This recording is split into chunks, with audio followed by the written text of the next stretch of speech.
projeto nasce com um objetivo, seja ele qual for. Alcançá-lo é o desejo da empresa Daniel Guise Arquitetura. Como assim? Você vai saber a partir de agora como você quer cuidar da sua casa, da sua residência, do seu escritório, do seu espaço. A partir de agora, uma conversa descontraída, dinâmica com este profissional, o arquiteto, empresário Daniel Guise. O nosso programa já está no ar, seja bem-vindo com Fátima Guimarães, participe do nosso Gente, 996-16-19-17. Daniel, seja bem-vindo ao nosso Gente. Obrigado, é um prazer estar aqui no seu programa, Fátima. Agora, que arquitetura maravilhosa, aconchegante, é para relaxar mesmo. Parabéns pelo teu espaço. Muito obrigado. A gente trabalhou bastante nesse projeto, na criação desse novo espaço. Definimos bastante objetivos para montar essa nova sede, considerando todo o tempo que a gente vem trabalhando aqui no mercado de Criciúma, né? E fomos analisando necessidades de mercado, nossas expectativas atuais e um planejamento a médio e longo prazo para chegar nesse resultado que está vendo aqui. Sensacional! Mas vamos saber um pouquinho mais sobre Daniel Guise. Quem é Daniel Guise? Ele foi, e eu digo que quando é um grande atleta, sempre será um grande atleta. Mas vamos chegar neste desafio na tua vida. Quem é você? Eu sou um eterno inconformado. Por quê? Como minha esposa disse essa semana pra mim. Sério? É. Em quê? Em tudo. Eu não... Desde cedo, na minha infância, eu tive uma doença grave. Quando eu nasci, eu fiquei 7 anos em tratamento e uma dieta bem rigorosa. E acho que isso me fortaleceu um pouco, assim. Aí sempre quis estudar, sempre quis almejar coisas legais. E eu estudava aqui no lado, aqui no Colégio Humberto de Campos, e comecei a jogar tênis de mesa. E aí foi, o que começou com uma brincadeira virou profissionalismo. Depois vim estudar no Colégio Marista, ganhei uma bolsa para vir ali porque eu era atleta. Em 97 me convidaram para ir morar em São Paulo para jogar num grupo que eram os melhores do país. E aí depois de lá, aí eu deslanchei no esporte e aí tive uma carreira de 10 anos, joguei profissionalmente, joguei fora do país, joguei na seleção brasileira. Tênis de mesa. Tênis de mesa. Qual sempre foi um sonho ser profissional de tênis de mesa? Como surgiu na tua vida? Não, então, eu jogava futebol. E no intervalo do futebol, a gente jogava o ping-pong. Aí aconteceu um torneio aqui no Sesc, aqui pertinho. Fui lá brincar e tal, ganhei o campeonato. Mas não treinava nada. E aí veio a Maria Matiko Watanabe, que é a esposa do Dr. Watanabe. Perfeito. Ah, tem um grupo que treina, tal, lá na prefeitura. Mas foi sim a menor pretensão, né? Em 6 meses eu já não perdia mais pra ninguém aqui da cidade. Aí comecei a ir pra fora, aí fui seleção do estado, seleção brasileira. E joguei bastante tempo. E por que não continuou? Eu queria ser o melhor do mundo. O meu objetivo era ser o melhor do mundo. O Brasil nunca teve um jogador bom entre os melhores do mundo, né? E eu também nunca cheguei a ser o número 1 do Brasil. Mas isso fez eu me esforçar muito, assim. Eu sempre entrava para jogar, quando eu ia jogar campeonato mundial, campeonato fora, eu ia jogar com um cara que eu sabia que ia me surrar, mas eu entrava para ganhar. Quem te ajudava? Quem era o teu treinador? A família? O meu irmão aqui, ele virou técnico depois, né? Mas foi um período que a gente não se cruzou muito. Hoje ele é técnico da Seleção Brasileira Paralímpica, que é o Alexandre Guise. E em São Paulo era o técnico da Seleção Brasileira mesmo, né? Então a gente tinha uma afinidade? Sim, era super profissional também, né? E nesse meio tempo entre o jogar aqui amador e começar a almejar uma coisa mais profissional, tive auxílio de algumas pessoas. O Colégio Marista me deu uma bolsa, o professor do Humberto de Campos aqui, o Rui, Sempre, o Rui Sombrio. Ele que foi ali, conseguiu a bolsa pra mim. Que bacana. E aí, pra ir pra São Paulo, o pessoal, não, tu vai de qualquer forma. Eu tinha 15 anos quando saí daqui. E aí fui depois lá de São Paulo e aí eu entrei nos grupos de treinamento mais forte, tal, era uma coisa mais profissional, aí deslanchei, aí fui pra fora também. Teu nascimento é Criciúma? Criciúma, só Nasceste aqui. da Próspera. Família daqui. Todos daqui. A família sempre apoiando, papai, mamãe? Sim, os meus pais são separados, mas morei com os meus avós e a minha mãe, sempre total apoio, assim, nossa família era família simples, mas sempre tivemos total apoio, assim, sempre tive apoio. Sempre fui incentivado a estudar. Certo. Gostava de estudar? Sempre. Sempre. Tirava notas boas, Daniel? Conta tudo pra nós aqui no Gente, Daniel. Sempre fui estudioso, né? É? Eu sempre gostei de estudar, eu sou curioso. Então eu sempre gostei de ler, de pesquisar, eu era o cara da matemática. Maravilha. Quer dizer, quando eu era pequenininho me levavam para fazer conta de matemática no meio dos adultos, assim, de cabeça. Sério? Eu sempre fui do raciocínio lógico e rápido. Assim. Bom, Daniel Guise, empresário da arquitetura na cidade de Criciúma Centro. Daqui a pouco a gente vai falar desta casa, deste luxo que você merece. Toda pessoa gosta deste conforto, dessa sofisticação. As pessoas buscam isso. E ele está aqui para falar na segunda parte deste sonho realizado. Bom, na época tudo era muito difícil, como nos dias de hoje, na captação de recursos. E as tuas viagens, era fácil captar recurso para isso? Quando eu era atleta? Isso. Na verdade, eu sempre representava algum município, né? Quando a gente representava o país, o governo pagava, né? Quando eu cheguei a disputar, no tempo que eu encerrei a minha carreira profissional e voltei para fazer faculdade, eu disputava Jogos Abertos em Santa Catarina por Florianópolis, ganhava um troquinho por mês, disputava Jogos Abertos de São Paulo por São José do Rio Preto, ganhava mais um pouquinho. E disputava Jogos Abertos no Paraná por Cascavel, ganhava mais um pouquinho, ia pagando minhas contas em Florianópolis, fazia a faculdade, foi assim. Mas o esporte é duro, é difícil, né? É difícil, né? Foi um dos fatores que me fez também parar para estudar. Então eu usei o esporte para conseguir fazer a minha faculdade, porque eu queria fazer na Universidade Federal, que era em Florianópolis, e o curso era integral. Eu não tinha dinheiro para pagar as coisas. Então eu continuei treinando, treinava à noite, a gente saía da aula 10, 11 horas da noite, ia lá treinar, ficava até meia-noite, 1 hora, para eu garantir durante a faculdade esse salário que me mantinha lá. Depois, quando acabou a faculdade, eu larguei o esporte. E aí eu me dediquei à arquitetura exclusivamente. Tá. A arquitetura era um sonho de Daniel, ele te fala em seguida. Agora, foi um aprendizado e tanto. Muitas viagens, conhecimentos, amizades e a qualidade de vida que o esporte proporciona, mas muitas vezes tanto a cultura quanto o esporte não é muito valorizado, né? Nos dias de hoje também bate nessa trave. O esporte amador, que é considerado esporte amador, ele não é valorizado. Não dá retorno para a mídia, não é valorizado. É verdade. Nunca foi, na minha visão, nunca vai ser. Nada vai se equiparar ao futebol, na minha visão, tá? Então é assim, é uma luta pela sobrevivência. Basicamente é isso. Ainda hoje em dia, o governo ainda tem alguns incentivos de bolsa, incentivos fiscais para as empresas e tal. Na época que eu jogava, que era ali meados de 90 até 2000, não existia nada disso, então era mais difícil ainda, né? Talvez se na época que eu fosse atleta fosse hoje, eu não tivesse parado. Isso. Hoje um atleta que representa o país recebe uma bolsa de mensal financeira, e na nossa época isso não existia, Não existia, né?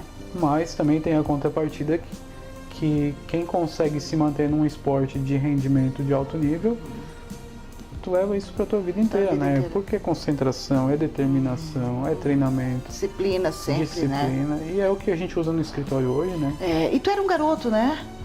Um menino, né? Era um menino, né? Garoto eu sou hoje, eu era menino. Tá bom. Gostei dessa. Hoje tu é um garoto. Então, era um menino, mas era um menino polivalente que tinha um sonho. Sonhou com tudo isso que está aqui hoje? Essa tua empresa? Chegou a desenhar? Eu sonhei que isso era uma etapa do meu sonho. Isso aqui não é o meu sonho ainda, né? Isso é um passinho pro meu sonho, na verdade, né? Sério? O que tu sonhas pra ti? O que eu sonho? Profissionalmente? Exato. Eu sonho ter uma estrutura de trabalho que não existe nada parecido aqui. Por que tu busca isso? Porque eu Na gosto. cidade de Criciúma, tem esse suporte? se existe alguma coisa aqui em Criciúma assim? Não, não existe. Mas, pelo que eu estou percebendo, te imaginando, não existe. Mas por que a visão de empreender na cidade de Criciúma com essa ideia gigantesca? Eu voltei para Criciúma porque eu sou daqui, eu gosto daqui. Eu poderia ter ido para qualquer lugar, para fora do país, ou ter ficado em São Paulo ou Florianópolis. Eu voltei para cá um pouco pela minha família, mas porque eu gosto daqui também, pelos relacionamentos que eu tinha e tal, apesar de ter ficado mais de 10 anos fora. Quando eu comecei a trabalhar aqui, eu me deparei com o mercado, eu não tinha cliente, não tinha nada, eu abri um escritório que era uma salinha bem pequenininha, na frente do Colégio Michel, era um 3x3, não tinha a menor noção do que era esse mercado e tal, mas sempre tive muito certo o que eu queria trabalhar, eu queria fazer alguma coisa diferente. Na época, eu não sabia exatamente o que era isso que eu queria fazer diferente. Hoje eu tenho muito certo o que eu quero fazer diferente. Nós viemos começando a fazer isso dentro do escritório hoje. Tá? O diferente. Tá. Bom, então vamos te apresentar Daniel Guise Arquitetura. Apresenta para nós a tua proposta, o teu modelo de trabalho. Então, a gente vive hoje num mercado da construção civil meio conturbado, tá? Nós temos uma metodologia aqui que eu digo que o meu escritório é um escritório, eu digo isso para os meus clientes, a gente se considera um escritório de arquitetura independente. Nós não temos vínculo com ninguém, tá? Nós somos totalmente independentes. Somos até, às vezes, os inimigos das construtoras. Por quê? Porque eu sou o olho do meu cliente. Porque eu penso assim, Fátima, quando a pessoa vem para cá, suponhamos um casal que quer construir a sua casa, tá? Quando ele vem para cá e me escolhe, qual é a leitura que eu faço? O cara vai investir, geralmente é quase todo o dinheiro que ele tem, é toda uma vida de trabalho, é uma expectativa em um espaço que tu vai passar a maior parte do tempo da tua vida, geralmente. Exato. Então eu considero isso, eu fico orgulhoso de receber um cliente para fazer isso, certo? E eu me sinto no compromisso de dar o melhor para ele. Posso não dar o melhor, mas eu vou tentar dar o melhor. Certo. E a primeira coisa é sendo honesto. A ética acima de tudo, né, Daniel? Sim, a gente pode errar no meio do processo, a gente pode errar, mas a gente retrocede e tenta arrumar.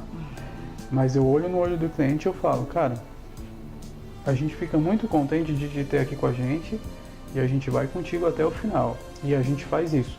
Isso fez o nosso volume de trabalho aumentar muito. E as pessoas buscam tanto isso e muitas vezes realmente não encontram esta qualidade, né? Esta seriedade. É, assim, eu prefiro falar de mim do que dos outros, né? Até porque ouve-se muito e sabe-se ao certo pouco, né? Então eu prefiro... A gente tem a nossa metodologia que é muito certa, muito fechada, tá? É uma coisa que a gente vem aprimorando ao longo dos anos, tá? E que eu te digo que hoje funciona muito bem, vem funcionando.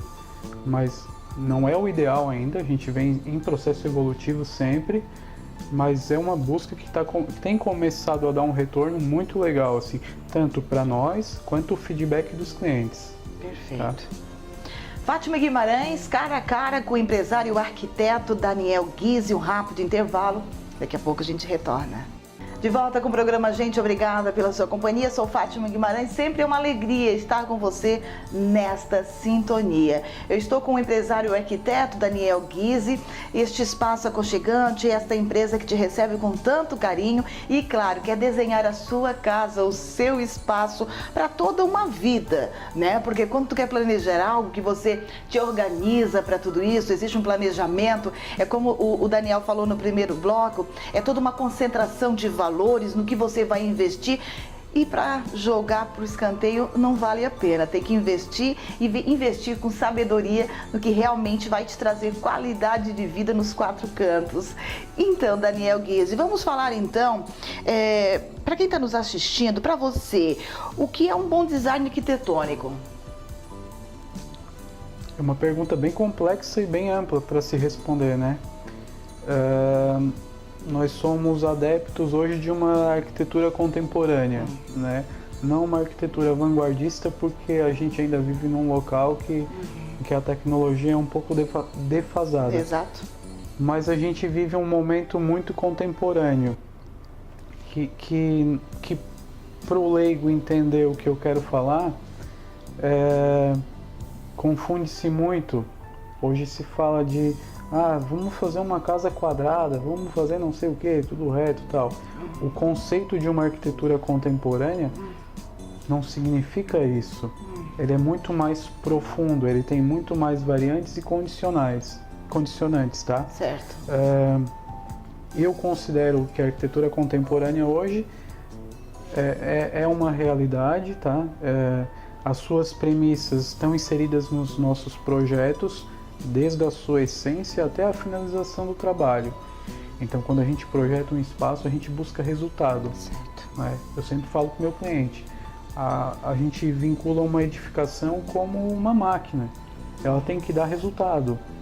Eu não tenho que fazer uma casa eu não posso me permitir fazer uma casa para um cliente que ele vai ter que ligar o ar-condicionado o dia inteiro no verão, por exemplo, Bem assim. com tanta tecnologia de projeto que a gente tem hoje. Bacana isso. Isso é o contemporâneo, tá? É o que claro, se eu entrar a fundo conceitualmente, coisa técnica, o leigo não vai entender. Mas basicamente é mais isso, ou menos tá? isso. Você está falando isso para muitas pessoas neste momento que assistem o programa Gente, e dentre essas pessoas que estão nos assistindo, como você mencionou, são pessoas leigas, certo? Eu quero fazer uma casa, mas eu não sei como, não tenho ideia, não tenho projeto, mas aí que está. Quando você realmente tem um desejo de construir algo para toda a vida, que tenha conforto, é buscar alguém que tenha esta qualidade e este conhecimento, né? Não simplesmente oferecer o bolo, é isso aí, pronto. Existe todo um contexto em cima de tudo isso, né? Mesmo a pessoa leiga. Sim, Fátima. Assim, a gente tem, na nossa área da construção civil, é uma coisa que ainda precisa, na minha visão, ser muito desmistificada, assim, sabe?